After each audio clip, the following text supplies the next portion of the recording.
ଲେମ୍ବୁ ସରବତ ମୋର ତ ପେଟ ଗଳମାଳ କିଛି ନାହିଁ। ଓ ବୁଝିଗଲି, ଜମିଦାର ଘରେ ବାୟୁ ନିଷ୍କାସନର ଖବର ପାଇ ବୋଧହୁଏ ଇଏ ବାୟୁ ନାଶ ପାଇଁ ବ୍ୟବସ୍ଥା ହେଇଛି। ଚମ୍ପାବତୀ, ଚମ୍ପାବତୀ ଯାଉଛି।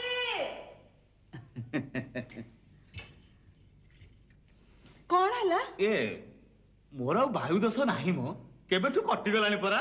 ବାୟୁ ଦୋଷ? ମୁଁ ତ ବାୟୁ ଦୋଷ କଥା କହିନି। ଆରେ କଥାରେ ସିନା କହିନ, ହେଲେ କାର୍ଯ୍ୟରେ ପ୍ରମାଣ କରିଦେଇଛ। ବାୟୁ ଦୋଷ ଅଛି ବୋଲି କାର୍ଯ୍ୟରେ ପ୍ରମାଣ କରିଦେଇଛି। ବୁଝିପାରୁନଟି? ସେଇଥିପାଇଁ ପରା କହେ ତମ ମୁଣ୍ଡରେ ପୁଳାଏ ଗୋବର ଅଛି, ଗୋବର। ମଲା କଥାଟା ଠିକ ନ କହି ଏଣୁ ତେଣୁ କଣ କହୁଛ ବା? ନାଇଁ ନାଇଁ ନାଇଁ ଚମ୍ପାବତୀ, କଥା କଣ କି, ମୁଁ ପାନ ଭାଙ୍ଗିଲା ବେଳେ ତମେ ସକାଳୁ ସକାଳୁ ଆସି ଇଏ ଲେମ୍ବୁ ସରବତ ଗ୍ଲାସଟା ଏଠି ଥୋଇ ଦେଇ ଧମ ଧମ ହେଇକି ରୋଷେଇ ଘରକୁ ଚାଲିଗଲ। ମୁଁ କଣ ଭାବିଲି କି ବୋଧେ ମୋର ପେଟ ଗୋଳମାଳ ଖବର ପାଇକି ତମେ ଏ ଅମ୍ଳରସର ବ୍ୟବସ୍ଥା କରିଦେଇଛ। ଘରେ ତ କିଛି ବୋଲି କିଛି ନାହିଁ, ଆଉ ଲେମ୍ବୁ ସରବତ ନ ଦେଇ ଆଉ କଣ ଦେଇଥାନ୍ତି? ଓ ବୁଝିଗଲି, ଅନଶନ ମାନେ ଅନଶନ ପୂର୍ବରୁ ଲେମ୍ବୁ ସରବତ ଆଉ ପରେ ବି ଲେମ୍ବୁ ସରବତ। ଦେଖାଯାଉ ଗୋବିନ୍ଦର ଗତି। ହେଇଟି ତମେ କୋଉଠୁ କିଛି ପଇସା ପତ୍ର ନ ଆଣିଲେ ଆମେ କେମିତି ଚଳିବା ଯେ? ମୁଁ ବୁଝୁଛି ଚମ୍ପାବତୀ, ହେଲେ ମୁଁ କଣ କରିବି? ରଜା ଘରୁ ଯୋଉ ଦରମା ପାଇବା କଥା ତ ତାକୁ ଆଗତୁରା ନେଇ ଆସିଛି, ଆଉ ତ କୋଉଠୁ ପଇସା ପତ୍ର ମିଳିବାର ନାହିଁ। ତାହେଲେ ଆମେ କଣ ଏମିତି ଭୋକ ଉପାସରେ ରହିବା? ଭୋକ ଉପାସରେ କାହିଁକି ରହିବ? ମତେ ତ ଲେମ୍ବୁ ସରବତ ଗିଲାସେ ଦେଇଛ, ତମେ ମା ପୁଅ ଦି ଜଣ ଯାକ ଟୋପାଏ ଟୋପାଏ ସେଥିରୁ ପିଇକି ଶୋଇପଡ। ଆଜି ହଉଛି ଆମର ପ୍ରଭୁଙ୍କ ଦ୍ୱାରରେ ଗରିବ ପରିବାରର ଅନଶନ। ଆମେ ଦି ଜଣ ସିନା ରହିଯିବା, ହେଲେ ମୋ ପିଲାଟା କଣ ରହିପାରିବ? ପିଲାଟା କହିଲା କଣ? ପିଲାଟା ହዮ ଚମ୍ପାବତୀ, ତାରି ବୟସର ପିଲା ପରା ବାହାସା ହେଇକି ବାପା ହେଲେଣି, କହିଲା କଣ ନା ପିଲାଟା। ହେଇଟି ତମକୁ କେତେ ଥର କହିଲେଣି ମୋ ପୁଅକୁ ତମେ ଆଖି ଦବନି ବୋଲି? ଏମିତି ଆଖି ଦେଇ ଦେଇ ତ ମୋ ପିଲାଟା ଝଡି କଣ୍ଟା ହେଇଗଲାଣି। କଥା କଥାକେ ଖାଲି କଣ ନା ଭେଣ୍ଡାଟାଏ ମର୍ଦଟାଏ। ନା ନା ଆଉ କହିବିନି ମ, ଏଥର କହିବି କୁନି ପିଲାଟିଏ ମା ଠାରୁ ଖିଲ ଖାଉଛି, ଦରଟି କଣ୍ଠରେ କଥା କହୁଛି। ଛି ଛି ଛି ଛି ଛି, ତମ ମୁହଁକୁ ବି ଲାଜ ନାହିଁ, ଆଉ ତମର ସେ ଭେଣ୍ଡା ପୁଅଟାକୁ ବି ସରବ ନାହିଁ। ଓ ଆମେ ମା ପୁଅ ଦିଟା ତମକୁ ଅଡୁଆ କରିଛୁ ପରା, ଖାଲି କଥା କଥାକେ ଆମର ଦୋଷ। ନା ତମର କାହିଁ ଦୋଷ ହବ? ତମର ଦୋଷ ନୁହଁ କି ତମ ପୁଅର ଦୋଷ ନୁହଁ, ସବୁ ଦୋଷ ଯାକ ମୋର। ହାରେ କାହିଁକି ଏ ଦୁର୍ଦ୍ଦଶାରେ ମୁଁ ପଡିଲି? ମୁଁ ଯଦି ପିଲାଟି ଦିନରୁ କଣ୍ଠି କୌପିନି ନେଇକି କୋଉ ମଠ ବାଡିର ଆଶ୍ରୟ ନେଇଥାନ୍ତି, ତାହେଲେ ଇଏ ସମାନରେ ଆଜି ମଣିଷ ପଡି ନଥାନ୍ତା। ମଲା କଣ୍ଠି କୌପୁନି ନେଲନି? କିଏ ମନା କରୁଥିଲା? ବାହା ହବାକୁ କାଏ ବାଧ୍ୟ କରୁଥିଲା? ନାଇଁ ମ, ସେ ବାଧ୍ୟ କରି ଅରଗଳିରେ ପୁରେଇବା ଲୋକଟା ଆଉ ନାହିଁ। ସିଏ ତାର ବାଟ ଦେଖିକି ଚମ୍ପଟ, ଆଉ ମୁଁ ଅଥମ ଏଠି ପଞ୍ଚାକ୍ଷର ମନ୍ତ୍ର ଜପ କରୁଛି। ସେ କିଏ ଜାଣ? ମୋ ବୋପା, ମାନେ ତମ ଶ୍ୱଶୁର। ହେ ମିଛଟାରେ କାହିଁକି ତାଙ୍କୁ ଦୋଷ ଦଉଛ କହିଲ? ନାଇଁ ତମର ଯଦି ବାହା ହବାକୁ ଇଚ୍ଛା ନଥିଲା, ତାହେଲେ ଗାଧୁଆ ତୁଠରେ ତମେ ମୋ ବାଟକୁ କାହିଁ ଚାହିଁ ବସିଥିଲ? ମୁଁ ମୋର ଗାଧୋଇ ଯାଏ ନା, ଆଉ ମୁଁ ସେଠି ପହଡେକି 5 ଘଡ଼ି ବସିଗଲି, ତାପରେ କଣ ତମକୁ ସବୁ? ଆଉ ଚମ୍ପା ଫୁଲ ମୁଁ ଯୋଉ କୁଣ୍ଡରେ ଖସେ ମୁଁ ତାକୁ ଗୋଟେ ତମକୁ ମାନେ ଶ୍ରଦ୍ଧାରେ ଦଉଥିଲି ନା। ଆଉ ଦୋଳ ମେଲଣ ମୋ ଉପରକୁ ଅଭିର ପକେଇଥିଲା କିଏ? ଏ ସମସ୍ତ ଅଭିର ଖେଳନ୍ତି, ମୁଁ ଟିକେ ଖେଳିଦେଲି। ଆଉ ଯୋଉ ଗୋଲାପୀ କାଗଜ ଚିଠି? ଗୋଲାପୀ କାଗଜ ମନ ନାଇଁଟି? ମୁଁ କିନ୍ତୁ ସେ ଚିଠିଟାକୁ ଅତି ଯତ୍ନରେ ସାଇତି ରଖିଛି। କୋଉ ଚିଠି? ମୁଁ ଦେଇଥିଲି? ଆଉ କିଏ ଦେଇଥିଲା? ଆଉ କିଏ ଦେଇଥିବ ମ? ମୁଁ ତ ସେମିତି କାହିଁ ଚିଠି ପିଠି କାହାକୁ ଦେଇବି ନା। ହଉ ଚିଠିଟାକୁ ନେଇ ଆସିଲେ ସତ ମିଛ ସବୁ ଜଣା ପଡିଯିବନି?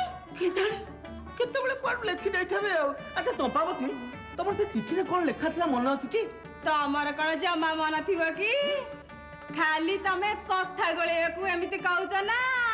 ମୁଁ ମନେ ପକଉଛି ଶୁଣ। ମୋ ବାହାଘର ଯେତେବେଳେ ଅନ୍ୟ ଜାଗାରେ ଲାଗିଲା, ତମେ ସେତେବେଳେ ମୋ ପାଖକୁ ଗୋଟେ ଚିଠି ଦେଇଥିଲ, ଆଉ ସେଥିରେ ଲେଖିଥିଲ ତମ ଶୁଭ ଖବର ପାଇ ମୁଁ ଖୁସି ହେଲି। ଖୁସି ହେଲ ବୋଲି ଲେଖିଥିଲ? ନା ତମର ବାହାଘର ଅନ୍ୟ ଜାଗାରେ ହେଲେ ମୁଁ ଆତ୍ମହତ୍ୟା କରିବି ବୋଲି ଲେଖିଥିଲ? ମିଛ କଥା ମୋ ଭଳିଆ ଲୋକ ଫେରେ ଏମିତି କଥା ଲେଖିପାରେ ନା। ହଉ ହେଲା, ଚିଠିଟାକୁ ନେଇ ଆସିଲେ ସତ କି ମିଛ ଜଣା ପଡିଯିବନି। ଯାଉଛି। ଚମ୍ପାବତୀ ଥାଉ ଥାଉ, ତମେ ଟିକେ ଆଗ ବସିଲ। ଆସମ ବସ। ଇଏ ଚମ୍ପାବତୀ, ତମେ ମୋର ସ୍ତ୍ରୀ ଆଉ ମୁଁ ତମର ସ୍ୱାମୀ। ଏ ସ୍ୱାମୀ ସ୍ତ୍ରୀ ଭିତରେ ଗୋଟେ ପ୍ରମାଣ କଣ କହିଲ? ମୁଁ କଣ ତମ କଥା ଅବିଶ୍ୱାସ କରୁଛି? ଚମ୍ପାବତୀ, ବହୁତ ଡେରି ହେଲାଣି, ମୁଁ ଯାଉଛି। ଆଉ ଆମ ମା ପୁଅଙ୍କ ବ୍ୟବସ୍ଥା? ତମେ ଆଜି ମୋ ପାଇଁ କରିଛ ଯୋଉ ବ୍ୟବସ୍ଥା, ସେଇ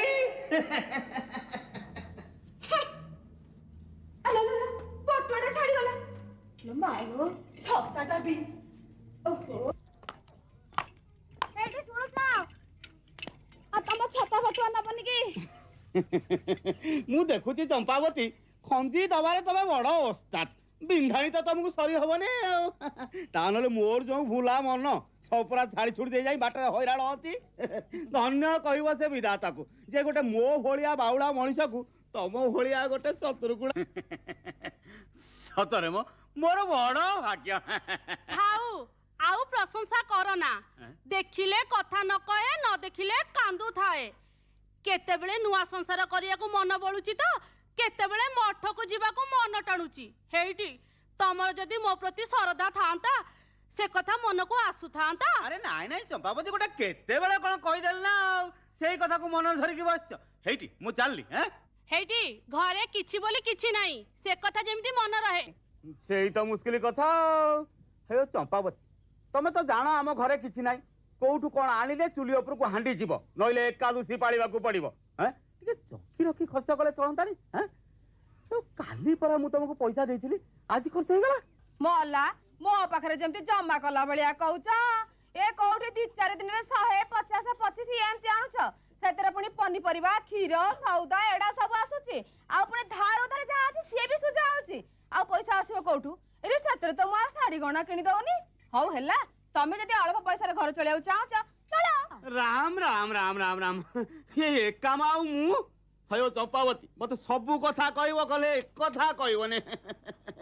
ଘର ପ୍ରାଣୀଙ୍କର ଅବସ୍ଥା କହିଲେ ନ ସରେ, ଆଉ ପରିଚାଳଙ୍କ କଥା ଛାଡ। ଆଚ୍ଛା ଚମ୍ପାବତୀ, କାହିଁ ତମ କୁଳନନ୍ଦନ ଗେଲ ବସରର କାହ୍ନୁକୁ ତ ମୁଁ ଦେଖୁନି। କଣ ଆଜିକାଲି ସେ ଏପୁରରେ ନା ସେପୁରରେ? କି କାଳ କଥା ଗୁଡା କହୁଛ କହିଲ? 9ଟା ନାଇଁ କି 6ଟା ନାଇଁ, ସେଇ ବକଟକ କେତେ ଶିବ ପୂଜି ମୁଁ ପାଇଛି। ମୁଁ ମାନୁଛି ତାକୁ ତମେ ଶିବ ପୂଜିକି ପାଇଛ। ହେଲେ ଶିବ ପୂଜିଲା ବେଳେ କୋଉଠି ଗୋଟେ ଗଲତି ରଖିଦେଇଛ। ତା ନହେଲେ ଏମିତି ଗୋଟେ ଯୋଗ ଜନ୍ମା ପୁଅ ଠାକୁର ଆମକୁ ଦେଇଥାନ୍ତେ। କାଇଁ ମୋ ପୁଅଟା କଣ ହେଇଯାଇଛି କି?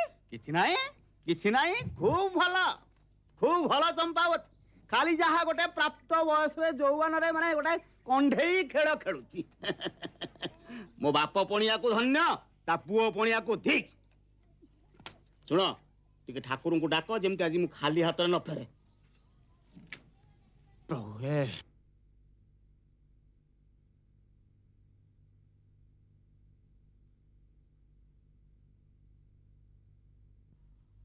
प्रभु शरण रक्षण, प्रभु शरण रक्षण, प्रभु शरण रक्षण।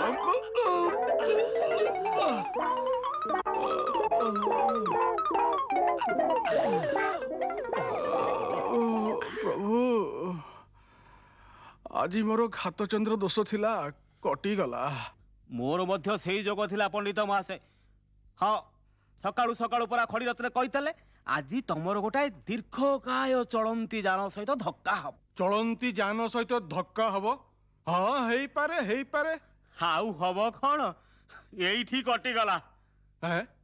एठी कटिगला? अरे मु तो जानो नुहे। आहा, एका कथा।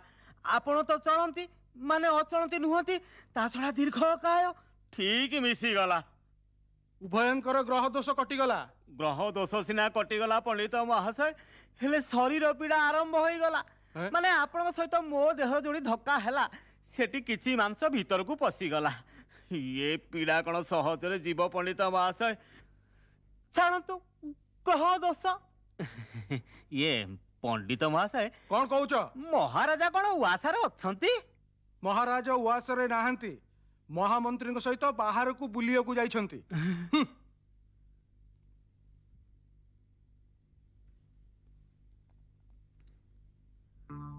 आसी ଆସିଗଲା ମାନେ ଘାତ ଚନ୍ଦ୍ର ପରେ ଅମୃତ ବେଳା ଆସିଗଲା।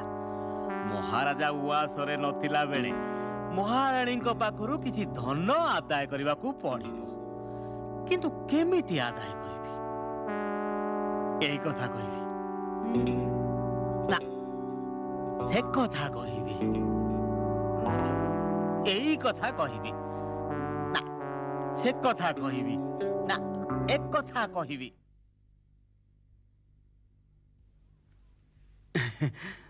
ମହାରାଣୀଙ୍କର ଜୟ ହେଉ। ଆରେ ଗୋପାଳ, ଆଜି ସୌଭାଗ୍ୟ କାହାର, ତମର ନା ଆମର? ଗୋପାଳ ପୁଣି ସକାଳୁ ସକାଳୁ ରାଜବାଟୀରେ? ନାଇଁ ବା, କଥା କଣ କି ମହାନଦୀ ଆରପଟ ମନ୍ଦିର ପାଖରେ ବଡ ଯାତ୍ରା ହଉଛି। 3 ଦିନ ଧରି ରାତି ଦିନ କି ଚାଲିବ। ସେଠି ହଜାର ହଜାର ଲୋକଙ୍କର ସମାଗମ ହବ। ମୁଁ ପିଲାମାନଙ୍କୁ ନେଇ ସେଇଠିକି ବାହାରିଛି। ପିଲାମାନେ କାହାନ୍ତି? ଘରେ ଘରେ ଅଛନ୍ତି ରାଣୀମା, ଲୁଗାପଟା ପିନ୍ଧିକି ସମସ୍ତେ ଅପେକ୍ଷା କରି ବସିଛନ୍ତି। କିନ୍ତୁ ଯାତ୍ରା ଦେଖେଇ ନବାକୁ ଲୁଗାପଟା ପିନ୍ଧେଇ ତମେ ଏଠି କାଇଁ ଆସିଲ? ଆସିବାର କାରଣ ରାଣୀମାକୁ ଅଜଣା ଅଛି। ଯାତ୍ରା ଦେଖିବାକୁ ସିନା ମନ, ହେଲେ ଅର୍ଥ ଶୂନ୍ୟ। ହଉ ବୁଝିଲି।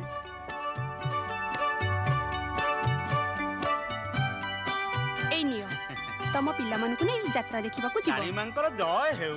ଆଚ୍ଛା ଗୋପାଳ, ସେ ଯାତ୍ରା ଖୁବ୍ ବଡ ଯାତ୍ରା ନୁହେଁ? ବଡ ବୋଲି ବଡ ରାଣୀମା, ସେ ଯାତ୍ରାର ମାହାତ୍ମ୍ୟ ମୁଁ କଣ କହିବି। ସେ ଯାତ୍ରା ପରା ଦେଖିବାକୁ ବିରଳ। ଆଉ ଯିଏ ଥରେ ସେ ଯାତ୍ରା ଦେଖିଛି ସେ ଜୀବନରେ କେବେ ହେଲେ ଭୁଲି ପାରିବ ନାହିଁ। ବାଜା ବାଜୁଥବ, ଆଲୁଅ ମାଳକୁ ମାଳ ଜଳୁଥବ, ଲୋକ ଆସୁଥିବେ, ଲୋକ ଯାଉଥିବେ। ଆଉ କୋଉଠି ନାଚ ତାମସା ତ, କୋଉଠି ବାଦି, ଆଉ କୋଉଠି ଦେଖିବାକୁ ଦାସକାଠିଆ ତ, କୋଉଠି ଘୋଡା ନାଚ, ଆଉ କୋଉଠି ଦେଖିଲା ବେଳକୁ ବାଉଁଶ ରାଣୀ। ବୁଝିଲେ ନା ରାଣୀମା, ଜୀବନରେ ଥରେ ମାତ୍ର ସେଭଳି ଯାତ୍ରା ଦେଖିଯିବା ଉଚିତ। ତମ କଥା ଶୁଣି ମୋର ବି ସେ ଯାତ୍ରା ଦେଖିବାକୁ ଭାରି ଇଚ୍ଛା ହଉଛି। ଦେଖନ୍ତୁ ରାଣୀମା, ଆପଣ ନିଜ ଆଖିରେ ସେ ଯାତ୍ରା ଦେଖିଲେ ତାର ମାହାତ୍ମ୍ୟ କଣ ନିଜେ ବୁଝିପାରିବେ। ଆପଣ ଆଦେଶ କଲେ ଏ ଗୋପାଳ ପରା ସାଙ୍ଗେ ସାଙ୍ଗେ ନେଇ ଆପଣଙ୍କୁ ଯାତ୍ରାରେ ହାଜର କରାଇଦବ। ମୁଁ ତୁମ ସହିତ ନିଶ୍ଚୟ ଯାତ୍ରା ଦେଖିବାକୁ ଯିବି। ତୁମେ ଯାଅ ଘରେ ପଇସା ଦେଇ ଆସ, ତୁମେ ଫେରି ଆସିଲେ ଆମେ ଯାତ୍ରା ଦେଖିବାକୁ ଯିବା। ସେଠିକାର ଲୋକଙ୍କର ପରମ ସୌଭାଗ୍ୟ ବୋଲି ଧରି ନେବାକୁ ହବ। ଏ ରାଜ୍ୟର ରାଣୀ ଯାତ୍ରା ଦେଖିବାକୁ ଯିବେ, ଇଏ କଣ କମ ବଡ କଥା। ମୁଁ ଆସୁଛି ରାଣୀମା, ଏଇ ଗଲି ଆଉ ଆସିଲି।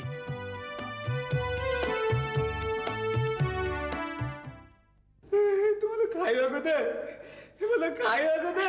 ଆରେ ମକୁ ତୁ ନିଅ ଭଲା। ଭୋକ ହେଲା ଯାଇଛୁ, ତୁମେ ଖାଇବାକୁ ଦେଲୁ। ଶୁଣୁ ବାପା, କାଇଁ ଏମିତି ଅବୁଝା ହଉଛୁ କହିଲୁ? କହିଲୁ ଘରେ କଣ ଅଛି ଯେ ମୁଁ ତତେ ଖାଇବାକୁ ଦେବି? ବାପା ଯାଇଛନ୍ତି, ପଇସା ଆଣିଲେ ସଉଦା ଆସିବ, ରୋଷେଇ। ନାଇଁ, ମୁଁ କିଛି ଜାଣିନି। ଯା, ଭୋକ ଖାଇବାକୁ ଦେଲୁ। ଖାଇଦେ, ମତେ ଖାଇଦେ, ମତେ ଖାଇଦେଲେ ତ ମନ ଶାନ୍ତି ହେଇଯିବ। ନାରୀ ମାଂସ କହିକି କାହାର ପଞ୍ଚାତ୍ମାକୁ ଶାନ୍ତି କରଉଛ କି ଚମ୍ପାବତୀ? ତମରି ପୁଅର। ତମେ ଗଲା ପରଠୁ ଝାମେଲା ଲଗେଇଛି ଯେ ଖାଇବାକୁ ଦେ, ଖାଇବାକୁ ଦେ ଏଯାଏଁ। ଗେଲା କରୁନ, ଆହୁରି କୋଳରେ ବସେଇକି ଥେଇ ଥେଇ କରି ଗେଲା କରୁନ। ଅବୁଝା ହବନି? ମଲା, ଦୁନିଆରେ ସବୁ ମା ମାନେ ପୁଅ ମାନଙ୍କୁ ଗେଲା କରନ୍ତି, ଆମେ ଏକା କରୁଛି ବା। କରନ୍ତି, ମୁଁ ମାନୁଛି ସବୁ ମା ମାନେ ପୁଅ ମାନଙ୍କୁ ଗେଲା କରନ୍ତି, ହେଲେ ତମ ଗେଲା ଟିକେ ଅଧିକା। ସତେ କିବା ଯଶୋଦା କୋଳରେ କାନୁ କେଳୁଛି। ଚୌଘ ଜନ୍ମଟା କୋଉ ବେଳ କାଳ ଦେଖି ମୋରି ଘରେ ଜନ୍ମ ହବାକୁ ଥିଲା। ଯାରେ ମକୁ, ତୁ କାହିଁକି ତାଙ୍କ କଥା ଶୁଣୁଛୁ? ଯା, ମୁଁ ରୋଷେଇ କରି ସାରିଲେ ତତେ ଡାକି ଆଣିବି। ଯାଇ ଯା, ମୋ ଧନ୍ତା ପରା, ମୋ ଧନ୍ତା, ମୋ ବାପା। ଯା ଯା ଯା। ଚାଲିଥାଉ, ଚାଲିଥାଉ। ଏ ଘରେ ଏମିତି କେତେ ଦିନ ବାଲ୍ୟ ଲୀଳା ଚାଲିବ? ଚାଲିଥାଉ। ହେଇଟି ପଇସା ପାଇଲ? ହରି ଚାହିଁଲେ ନିମିଷେ ସାଙ୍ଗେ ସାଙ୍ଗେ ମିଳିଗଲା। ଆଉ ପଇସା ପାଇଲା ମାତ୍ରେ ରାଜବାଟୀରୁ ସମସ୍ତ କାମ ଛାଡି ସଉଦା ପତ୍ର କିଣି ତମକୁ ଦବା ପାଇଁ ପୁରା ଆସିଲି। ବାଟରେ ବିଘ୍ନ ସହିତ ଦେଖା ହେଇଗଲା, ତାକୁ ସଉଦା ପାଇଁ ପଠେଇ ଦେଇ ତମକୁ ଟିକେ ଦେଖା କରିବାକୁ ଚାଲି ଆସିଲି ପରା। ହଉ, ବିଘ୍ନ ସଉଦା ପତ୍ର ଆଣିକି ଦେଲେ ତମେ ରୋଷେଇବାସ କରି ତମର ଆଦରର କାନୁକୁ ଖୁଆଅ, ଆଉ ତମେ ମା ଯଶୋଦା ବି ଖାଅ। ଆଉ ତମେ? ଏଠି ତ ବାଲ୍ୟ ଲୀଳା ଚାଲିଛି, ସେଠି ନନ୍ଦର କଣ କାମ? ସବୁ କାମ ତ ମା ଯଶୋଦାର। ହଉ, ଏଥର ମୁଁ ଆସୁଛି। କଣ କୁଆଡେ ଯିବ କି? ରାଜବାଟୀ କି? ରାଜବାଟୀରୁ ପୁରା ଏବେ ଫେରିଲ ପୁଣି କାହିଁକି ଯିବ? ତମେ ସେ କଥାର ମର୍ମ ବୁଝି ପାରିବନି ଚମ୍ପାବତୀ। ଏଇ ରାଜବାଟୀରେ ପୁରା ସବୁ କାମରେ ଗୋପାଳର ଉପସ୍ଥିତି ଦରକାର। କେତେବେଳେ ରାଜାଙ୍କ କାମ, ଆଉ କେତେବେଳେ ରାଣୀଙ୍କ କାମ, ଆଉ କେତେବେଳେ ଇଏ ପ୍ରଜାଙ୍କ କାମ। ବୁଝିଲ ବୁଝିଲ ଚମ୍ପାବତୀ, ଏ ଗୋପାଳ ଯୋଉ କାମରେ ହାତ ନ ଦେଇଛି ସେ କାମ ପୁରା ସେଇଠି। ମୁଁ ଆସୁଛି।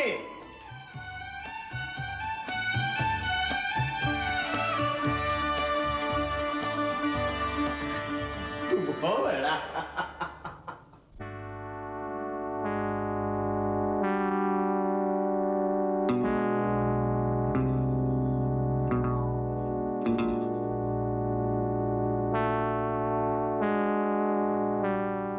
ମଣିମାଙ୍କର ଜୟ ହେଉ। ଆସ ଗୋପାଳ, ତମେ ପ୍ରକୃତ ସମୟରେ ଆସି ଯାଇଛ। ଏ ଗରିବ ଗୋପାଳ ଆପଣଙ୍କ ସେବା ପାଇଁ ସଦାବେଳେ ପ୍ରସ୍ତୁତ। କୁହନ୍ତୁ ଛାମୁ, ଏ ଦାସ ଆପଣଙ୍କର କଣ ସେବା କରିପାରେ? ଗୋପାଳ, ମହାରାଣୀ ଯାତ୍ରା ଦେଖି ଯିବା ପାଇଁ ଜିଦ୍ ଧରି ବସିଛନ୍ତି। ଯେତେ ବୁଝେଇଲେ ବି ବୁଝୁନାହାନ୍ତି। ତମେ କୁହ ଗୋପାଳ, ଆମ ରାଜ ପରିବାରର ମର୍ଯ୍ୟାଦା କେତେ? ଏଥିରେ କଣ ମହାରାଣୀଙ୍କର ଯାତ୍ରା ଦେଖି ଯିବା ଉଚିତ ହବ? ଆଦୌ ନୁହେଁ ମଣିମା। ଏ ରାଜ ପରିବାର ମାନ କେତେ, ଥାନ କେତେ, ଆଉ କେହି ନୁହେଁ, ଖୋଦ ରାଣୀ ମା ଯାତ୍ରା ଦେଖିବାକୁ ବାହାରିଛନ୍ତି। ଏଥିରେ ରାଜ ପରିବାର ମାନ ସମ୍ମାନ ରହିବ ତ? ହେଇଟି ମଣିମା, ଆପଣ ଟିକେ ରାଣୀ ମାକୁ ବୁଝେଇ ଦଉନାହାନ୍ତି। ମୁଁ ଅନେକ ବୁଝେଇଲିଣି, କିନ୍ତୁ ବୁଝୁନାହାନ୍ତି। ଏଇଆ ତ। ଆପଣ ଆଦୌ ଚିନ୍ତା କରନ୍ତୁନି ମଣିମା, ଏ ସେବକକୁ ଆଦେଶ କରନ୍ତୁ। ଏ ସେବକ ତାର ସେବା କାର୍ପଣ୍ୟ ଭକ୍ତି ବଳରେ ରାଣୀ ମାଙ୍କୁ ବୁଝେଇବାକୁ ଚେଷ୍ଟା କରିବ। ମୁଁ ତମକୁ ଆଦେଶ କରୁନି ଗୋପାଳ, ବରଂ ଅନୁରୋଧ କରୁଛି। ତମେ ମତେ ସାହାଯ୍ୟ କଲେ ମୁଁ ତମକୁ ପୁରସ୍କାର ଦେଇ ସନ୍ତୁଷ୍ଟ କରିବି। ପୁରସ୍କାର ତ ଛାମୁ ଦେବେ, ତେବେ କଣ ଭାବୁଛ ଗୋପାଳ? ଉପାୟ ଉପାୟ ମାନେ ମାନେ ମାନେ ମହାରାଣୀଙ୍କର ଯାତ୍ରା ଯୋଉଙ୍କୁ ଝଡେଇ ତାଙ୍କୁ ଶାନ୍ତି କରିବା ପାଇଁ ଫେର ତ ଉପାୟ ପାଞ୍ଚିବାକୁ ପଡିବ ମଣିମା। ତମେ ଯାହା ଉପାୟ ଚିନ୍ତା କରୁଛ କର। ମୋର ଯେପରି ମାନ ସମ୍ମାନ ରକ୍ଷା ହୁଏ ସେଥିପାଇଁ ଚେଷ୍ଟା କରିବ। ମୁଁ ତମ ଉପରେ ସମ୍ପୂର୍ଣ୍ଣ ଦାୟିତ୍ୱ ଦେଲି ଗୋପାଳ। ଯଥା ଆଜ୍ଞା ମଣିମା। ମୁଁ ଆସୁଛି ଗୋପାଳ। ମଣିମା, ଭଗବାନ ତୁମେ କଣ ଦୟା ନ କର, ଗୋଟିଏ ତୀରରେ ଦିଟା ଶିକାର। ମହାରାଣୀଙ୍କର ଯାତ୍ରା ଦେଖି ଯିବା ପାଇଁ ପୁରସ୍କାର, ମହାରାଜାଙ୍କର ଯାତ୍ରା ନ ଦେଖି ଯିବା ପାଇଁ ପୁରସ୍କାର। ଦେଖାଯାଉ ଗୋବିନ୍ଦର ଗତି।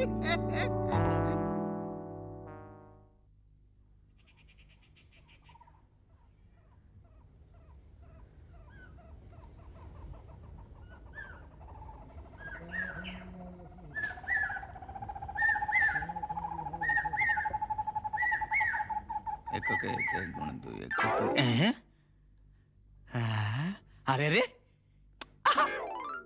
ଇଏ ତ ଆମ ଗୁରୁଙ୍କ ଭଳି ଜଣା ଯାଉଛନ୍ତି। ନା, ଖରାରେ ଆସି ଆଖି ଦିଟା ବୋଧେ ଜଳକା ହେଇଯାଇଛି। ଦେଖେ, ହଁ ଇଏ ତ ତାଙ୍କରି ଭଳି ଲାଗୁଛନ୍ତି। ଇଏ କଣ ତାହେଲେ ତାଙ୍କ ପୁଅ?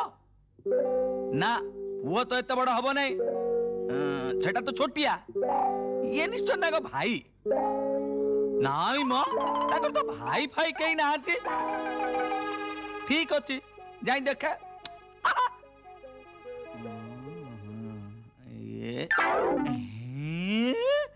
ହାଲୋ ହାଲୋ, ଇଏ ତ ଆମ ଗୁରୁ। ହଁ,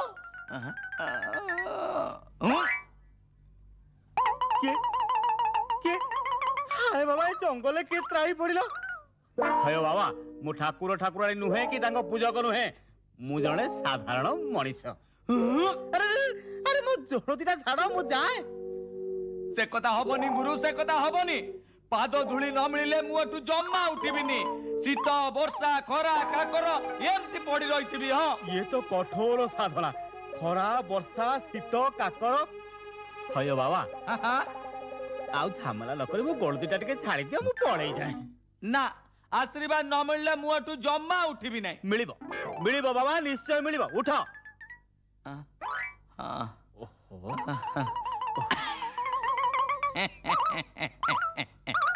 ଆରେ ବିଘ୍ନ ତୁ? ମୁଁ ଭାବିଲି ଆଉ କିଏ ନା। ଆଉ ଆଚ୍ଛା, ଏଠିକି ଚାଲି ଆସିଲ କେମିତି? ଗୁରୁଙ୍କ ଦର୍ଶନ ପାଇଁ ମନଟା ଅସମ୍ଭାଳ ହେଲା। ଆଉ ଖୋଜି ଖୋଜି ଆସୁ ଆସୁ ଏଠି ନଜରଟା ପଡିଗଲା। ଆଚ୍ଛା, ମତେ କୋଉଠି କୋଉଠି ଖୋଜୁଥିଲ ବିଘ୍ନେଶ୍ୱର? ଘର ଖୋଜିଲି, ନ ପାଇ ଦ୍ୱାର ଖୋଜିଲି, ହାଟ ଖୋଜିଲି ନ ପାଇ ଘାଟ ଖୋଜିଲି, ମଠ ଖୋଜିଲି ବାଟ ଖୋଜି ଖୋଜି ଆସି ଏଠି ପହଞ୍ଚି ଗଲି। ଭଲ କଲ ବିଘ୍ନେଶ୍ୱର, ଆଜ୍ଞା। ଖୁବ୍ ଭଲ କଲ। ଇଏ ଗୁରୁ, ମୁଁ ଗୋଟେ କଥା ପଚାରିବି? ଗୋଟାଏ କାହିଁକି, ଯେତେ କଥା ପଚାରିବାର ଅଛି ପଚାର। ନାଇଁ କଥା କଣ କି ଗୁରୁ, ଏବେ ଗୁରୁ କଣ କୃଷି ଉପରେ ଗବେଷଣା କରୁଛନ୍ତି କି? ଇଏ ତ ଆଉ ଫସଲ କିଆରି ନୁହଁ ବିଘ୍ନେଶ୍ୱର, ଇଏ ହେଲା ଜଙ୍ଗଲ। ତମର କାହିଁକି ଆଖି ଦୋଷ ଥିଲା ଭଳିଆ ମତେ ଲାଗୁଛି। ଶୀଘ୍ର ଏହାର ପ୍ରତିକାର କର ବିଘ୍ନେଶ୍ୱର, ନହେଲେ ଦିନଟା ରାତି ଭଳିଆ ଦେଖାହବ। ଗୁରୁ, ମୋର ଚକ୍ଷୁ ଦୋଷ ନାହିଁ ଗୁରୁ। ମୁଁ କଣ କହୁଥିଲି କି, ଗୁରୁ ଆମର ଏ ଜଙ୍ଗଲରେ କଣ୍ଟା କାଟୁଛନ୍ତି, କାଳେ ଫସଲ କିଆରିରେ ବାଡ଼ ଦେବେ ବୋଲି। ଆଗରୁ ତ ଗୁରୁଙ୍କର ଫସଲ ପ୍ରତି ଧ୍ୟାନ ନଥିଲା, ତେଣୁ ଆପଣ ନିଶ୍ଚୟ ଫସଲ ଉପରେ ଗବେଷଣା କରୁଛନ୍ତି। ତମେ କେବେଠୁ ତ୍ରିକାଳଦର୍ଶୀ ହେଇଗଲଣି ବିଘ୍ନେଶ୍ୱର? ହଉ ତମେ ମୋର ଚେଲା ଥିଲ, ଦେଖୁଛି ଆଜିଠୁ ତମେ ମୋର ଗୁରୁ ହେଇଗଲଣି। କାହିଁକି କାହିଁକି ଏ ଗରିବ ନିଆସିରି ଚେଲାକୁ ଲଜ୍ଜା ଦଉଛନ୍ତି ଆଜ୍ଞା? ଯଦି ଏକଥା ପଚାରି ମୁଁ ଭୁଲ କରିଦେଇଛି ତାହେଲେ ଆପଣ ମୋତେ କ୍ଷମା ଦେଇ ଦିଅନ୍ତୁ। ଆଉ କେବେ ବି ଏମିତିଆ କଥା ମୁଁ ପଚାରିବି ନାହିଁ। ନା ନା, ଏ ଗୁରୁ ଦୋଷୀକୁ କ୍ଷମା ଦେଇ ଜାଣେ ନା, ଦଣ୍ଡ ଦେଇ ଜାଣେ। ହଉ ତମେ ମତେ ଥଟ୍ଟା କଲ, ଗୁରୁଙ୍କୁ ଥଟ୍ଟା କଲ, ମୁଁ ତମକୁ କେବେ କ୍ଷମା କରିବି ନାହିଁ। ଗୁରୁ ଗୁରୁ ଗୁରୁ, ମୁଁ ପିଲା ଲୋକ, ଯଦି କୌଣସି ଭୁଲ ଭଟକା ହେଇଯାଇଛି ତାହେଲେ ଆପଣ କଣ ମୋତେ କ୍ଷମା ଦେବେ ନାହିଁ? ଦେବି ଦେବି, ହଁ। କିନ୍ତୁ ତା ପୂର୍ବରୁ ପ୍ରକୃତରେ ତମେ ମୋର ଚେଲା କି ନୁହଁ ଥରେ ପରୀକ୍ଷା କରି ଦେଖିବି। ପରୀକ୍ଷା? ଆହା, କି ପରୀକ୍ଷା ଗୁରୁ? এই কଣ୍টা ବୋଝ, এই କଣ୍ଟା ବୋଝକୁ ନେଇ ମୋ ସହିତ ଯିବାକୁ ପଡ଼ିବ। ଏ କଣ୍ଟା ବୋଝକୁ ନେଇ ଯଦି ମୋ ଘର ଦୁଆରେ ପହଞ୍ଚେଇ ପାରିବ ତାହେଲେ ମୁଁ ଜାଣିବି ତମେ ମୋର ପ୍ରକୃତ ଚେଲା। ଗୁରୁଦେବ, ଆପଣଙ୍କୁ ଆଉ କଣ କିଛି ମିଳିଲା ନାହିଁ? ଶେଷରେ ଏଇ କଣ୍ଟା ବୋଝ ନେଇ ମତେ ପରୀକ୍ଷା ଦେବାକୁ ପଡ଼ିବ? ଗୁରୁଦେବ, ଏ କଅଁଳିଆ ହାତଟା ଏ କଣ୍ଟାରେ ଫୁଟିଯିବ। ଫୁଟିଯିବ? ଆଜ୍ଞା ଫୁଟିଯିବ? ଆଜ୍ଞା ଫୁଟିଯିବ? ଆଜ୍ଞା। ଜାଣିଗଲି, ତମେ ମୋର ଚେଲା ହେଇପାରିବ ନାହିଁ। ନା ଗୁରୁ, ନା, ଏତେ ଶୀଘ୍ର ଆପଣ ମତେ ଚେଲା ତାଲିକାରୁ କାଟି ଦିଅନ୍ତୁ ନାହିଁ ଗୁରୁ। ମୁଁ ନିଶ୍ଚୟ ବୋଝ ନେବି। କଣ ହେଲା? ମୋ ଦ୍ୱାରା ଏ କାମ ହେଇପାରିବ ନାହିଁ। ହେଇପାରିବନି? ଉହୁଁ। ହେଇପାରିବନି? ହେଇଗଲା ତମର ପରୀକ୍ଷା, ତମେ ମୋର ଚେଲା ନୁହଁ। ଗୁରୁଦେବ, ଏତେ ଶୀଘ୍ର ପରୀକ୍ଷା ଦେଇ ଫଳଟା ବାହାରିଗଲା। ମୁଁ ନେବି ଗୁରୁ, ନିଶ୍ଚୟ ନେବି।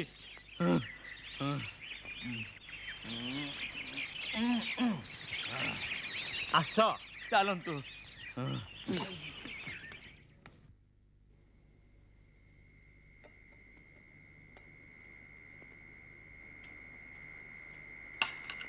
ହଉ, ଏଥର ଖାଇବା ଆରମ୍ଭ କର।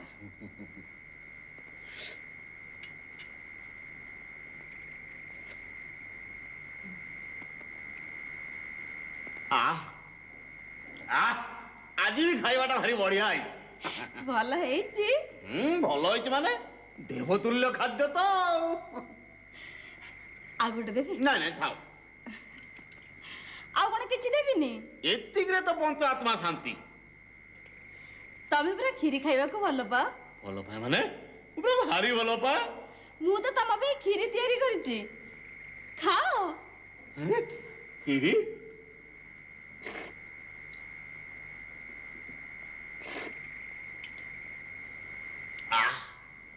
ଚମ୍ପାବତୀ, ଆଜି କେତେ ଦରବ ତମେ ମୋ ପାଇଁ ରଖନ୍ତି ଚମ। କ୍ଷୀରି ତ ନୁହଁ, ନା ଅମୃତ ତ। ହଉ ଚମ୍ପାବତୀ, ମୋର କାହିଁ ମନେ ହଉଛି ଆଜି ମା ଲକ୍ଷ୍ମୀ ନିଜେ ବୋଧେ ପାକଶାଳା ଆଡେ ବିଜେ କରିଥିଲେ। ତା ନହେଲେ ଏତେ ଦରବ ଆଉ ଏଭଳିଆ ସୁସ୍ୱାଦୁ ଦରବ କେବେ ତ ତିଆରି ହେଇନଥିଲା ନା। ଯାହା ମା ଲକ୍ଷ୍ମୀଙ୍କର ଦୟା। ଆଚ୍ଛା ଚମ୍ପାବତୀ, ଆଜି କିଛି ଓଷା ବ୍ରତ ପଡିଛି କି? କାହିଁ ନାହିଁ ତ। ଆଉ ଏତେ ପ୍ରକାର ଖାଦ୍ୟ ତିଆରି ହେଇଛି କାହିଁକି? ତମେ ଜାଣିନଟି? ଆଉ ଏଇଥିରେ କହିବ ମୋ ମୁଣ୍ଡରେ ବିଶୁଦ୍ଧ ଗୋବର ଅଛି। ତମେ ତ ଭାରି ବୁଦ୍ଧିଆ। ଆଜି ପୁରା ତମର ଜନ୍ମଦିନ। ଏମନ୍ତ ତମେ ତାହେଲେ ମୋ ଜନ୍ମଦିନ ପାଳନ କରୁଛ? ସୁଝିଦବା ମ, ଆମେ ବି ତମ ଜନ୍ମଦିନ ପାଳନ କରିଦବା। ଆଉ ତମେ ଏବେ କୁଆଡେ ଯିବ କି? ରାଜବାଟିକୁ ଏ ରାତିଟାରେ ରାଜବାଟି କାହିଁକି ଯିବ? ବୁଝିଲ ଚମ୍ପାବତୀ, ଏ ରାଜା ଘରେ ଚାକିରି କରି ରାତି ଦିନ କିଛି ନାହିଁ। ଯେତେବେଳେ ମଣିମାଙ୍କର ଆଦେଶ ହବ ସେତେବେଳେ ତାହା ପାଳିବାକୁ ବାଧ୍ୟ। ଆଜି ଜନ୍ମଦିନଟାରେ ନଗଲେ ହୁଅନ୍ତାନି? ଆମେ ବସି ଏଠି କଥା ଭାଷା ହୁଅନ୍ତେ। ଓ ବୁଝିଗଲି, ମୋ ଜନ୍ମଦିନଟା ମୌଜରେ କଟେଇବା ପାଇଁ ତମର ଇଚ୍ଛା। ହଉ ହେଲା, ମୋ ଜନ୍ମଦିନଟା ନହେଲା ନାହିଁ, ତମ ଜନ୍ମଦିନରେ ଅବା ନହେଲେ ତମ କୁଳ ନନ୍ଦନଙ୍କ ଜନ୍ମଦିନରେ ମୌଜରେ ଖୁସିରେ ଗପସପ ହେଇକି ଦିନଟା କଟେଇ ଦବା ଆଉ କଣ। ହେଇଠି ଆଜି ରାତିଟା ରାଜବାଟିକି ନଗଲେ କଣ ମୁଣ୍ଡ କାଟ ହେଇଯିବ? ମୁଣ୍ଡ କାଟ ସିନା ମୋର ହବନି ଚମ୍ପାବତୀ, ହେଲେ ତେଣେ ରାଜାରାଣୀଙ୍କ ଭିତରେ ଗୋଟେ ପ୍ରାଚୀର ଛିଡା ହେଇଯିବ ପରା। କାହିଁକି? ସେଇ ତ କଥାର ମର୍ମ। ରାଣୀଙ୍କର ଏକାଜିତ ଯେ ସେ ଯାତ୍ରା ଦେଖିବାକୁ ଯିବେ, ଆଉ ରାଜାଙ୍କର ଏକାଜିତ ରାଣୀ ଯାତ୍ରା ଦେଖିବାକୁ ଯିବେ ନାହିଁ।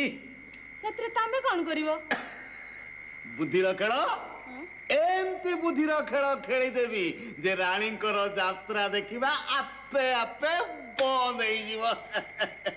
ହେ ତମେ କଣ ଜଡି ମନ୍ତ୍ର ଜାଣିଲ ନା କଣ? ଜଡି ମନ୍ତ୍ର ନୁହଁ ମୋ ଚମ୍ପାବତୀ, ଇଏ ହଉଛି ବୁଦ୍ଧିର ଖେଳ। ଏମିତି ବୁଦ୍ଧି ଲଗେଇ ଦେବି ଯେ ରାଣୀଙ୍କର ଜିଦ୍ ଭାଙ୍ଗିଯିବ। ରାଣୀ ବି ଖୁସି, ଆଉ ରଜା ବି ଖୁସି, ଆଉ ଆମେ ବି ବକ୍ସିସି ପାଇକି ଖୁସି। ତମେ ଏଥିରେ ବକ୍ସିସ ପାଇବ? ଏୟୋ ବିନା ବକ୍ସିସରେ କଣ ଇଏ ଗୋପାଳ କେବେ ପାଦ ଆଗକୁ ବଢାଏ? ଦୀପ ତେଜିଲେ ହାତ ଅବଶ୍ୟ ଚିକଣ ହବ ହିଁ ହବ। ମୁଁ ଯାତ୍ରା ଦେଖି ଯିବାକୁ ଶିବିକାର ବନ୍ଦୋବସ୍ତ ହେଇଛି। ସବୁ ବ୍ୟବସ୍ଥା ହେଇଛି ରାଣୀମା। ଆଉ ମୋ ସାଙ୍ଗେ ଯିବା ପାଇଁ ଦାସୀମାନେ ଆପଣଙ୍କ ଅପେକ୍ଷାରେ ଅଛନ୍ତି ରାଣୀମା। ଆପଣଙ୍କୁ କହିବାକୁ ମୋର ସାହସ ହେଉନାହିଁ, ତଥାପି ତମେମାନେ ତ ମୋ ଭଉଣୀ ପରି, ପରାମର୍ଶ ଦେବାରେ ଦୋଷ କ'ଣ? ଆପଣ ଯାତ୍ରା ଦେଖି ଯିବାକୁ ମହାରାଜ ବିରୋଧ କରିଛନ୍ତି। ଆପଣ ତାଙ୍କ ଇଚ୍ଛା ବିରୁଦ୍ଧରେ ଯିବାଟା। ମହାରାଜଙ୍କର ଯେମିତି ଅଭିଳାଷ ଅଛି, ମୋର ବି ସେମିତି ଅଭିଳାଷ ଅଛି। ମୁଁ ତ ତାଙ୍କ କାର୍ଯ୍ୟରେ କେବେ ବାଧା ଦେଇନି, ସେ କାହିଁକି ମୋ କାର୍ଯ୍ୟରେ ବାଧା ଦେଉଛନ୍ତି? ମୁଁ ଗୋପାଳକୁ ଅପେକ୍ଷା କରିଛି, ସିଏ ଆସିଲେ ମୁଁ ନିଶ୍ଚୟ ଯାତ୍ରା ଦେଖିବାକୁ ଯିବି। ମହାରାଣୀଙ୍କର ଜୟ ହେଉ। ଗୋପାଳ, ମୁଁ ତୁମକୁ ଅପେକ୍ଷା କରି ବସିଛି, ତମେ ଆସିବାକୁ ଡେରି କରିଦେଲ। କଣ କରିବି ରାଣୀମା, ଆପଣଙ୍କ ପାଇଁ ଜିନିଷ ଯୋଗାଡ଼ କରୁ କରୁ ଡେରି ହେଇଗଲା। ଏଇ ପରା ଜିନିଷ, ଏସବୁ ଆପଣଙ୍କ କାମରେ ଲାଗିବ। এই কଣ୍ଟାଗୁଡ଼ା ମୋର କି କାର୍ଯ୍ୟରେ ଲାଗିବ? ବୁଝିପାରିଲେନି କି ରାଣୀମା, ଏଗୁଡ଼ା ସବୁ ମାନେ ଦେହର ଚାରିପଟେ ବାନ୍ଧିକି ଯିବାକୁ ପଡିବ, ନହେଲେ ସେଠି ଯୋଉ ଲୋକ ନା ଦେହରେ ହାତ ଲଗେଇ ଦେବେ। ମୁଁ ତ ଶିବିକାରେ ଯିବି, ମତେ କିଏ ଛୁଇଁବ? ସେ ଯାତ୍ରାର ନିୟମ, କୌଣସି ଯାତ୍ରୀ ଯାନବାହନରେ ଆସିପାରିବେ ନାହିଁ। ପୁଣି ଗୁଣ୍ଡା ମାନଙ୍କର ଉପଦ୍ରବ ନ କହିଲେ ଭଲ। ତାଙ୍କ ଦାଉରୁ ରକ୍ଷା ପାଇବା ପାଇଁ କଣ୍ଟା ଗୋଛା ଦେହରେ ବାନ୍ଧିକି ଯିବାକୁ ପଡିବ। ହଁ, ମୁଁ ସେଭଳି ସ୍ଥାନକୁ ଯିବାକୁ ଚାହେଁନି। ମୁଁ ଏ ରାଜ୍ୟର ରାଣୀ, ମୁଁ ପୁଣି ଦେହରେ କଣ୍ଟା ବାନ୍ଧି ଯାତ୍ରା ଦେଖିବାକୁ ଯିବି? ତମେ ଯାଅ ଗୋପାଳ, ମୋର ଆଉ ସେ ଯାତ୍ରା ଦେଖି ଯିବା ଦରକାର ନାହିଁ।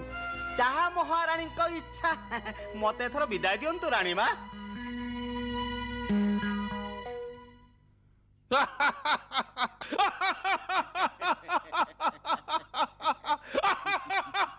ମୁଁ ତମର ବୁଦ୍ଧିକୁ ପ୍ରଶଂସା କରୁଛି ଗୋପାଳ। ଆଜ୍ଞା। ପ୍ରକୃତରେ ତମେ ଯଦି ଚେଷ୍ଟା କରିନଥାନ୍ତ, ରାଣୀ ତାଙ୍କର ଜିଦ୍ ଛାଡି ନଥାନ୍ତେ, ତୁମକୁ ନିଶ୍ଚିତ ପୁରସ୍କାର ମିଳିବ। ଆପଣ ତ ଦୟାବାନ।